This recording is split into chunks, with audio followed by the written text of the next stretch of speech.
మనుషుడు రక్షణ కలుగునట్లు నోటితో ఒప్పుకొని హృదయమందు విశ్వసిస్తాడట. అలా విశ్వసించినప్పుడు రక్షణ పొందుతాడట. మీలో ఎంతమంది బాప్తిస్మం పొందారో ఒకసారి చేయెత్తండి. మీరందరూ జీవగ్రంథమందు పేరు సంపాదించుకున్నవారు.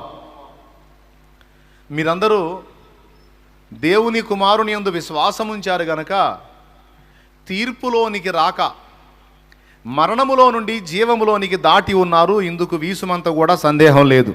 దైవ కుమారుని ఒప్పుకున్నవాడు, ఆయన శిలువ మరణ పునరుద్ధానముల యందు విశ్వాసం ఉంచినవాడు, ఆయన రక్తమును ఆశ్రయించి తన జన్మ కర్మ పాపములు కడిగి వేసుకున్న నిమిత్తము బాప్తిస్మం పొంది పరిశుద్ధ పరచబడినవాడు, జీవగ్రంథమందు పేరు సంపాదించుకున్నవాడు.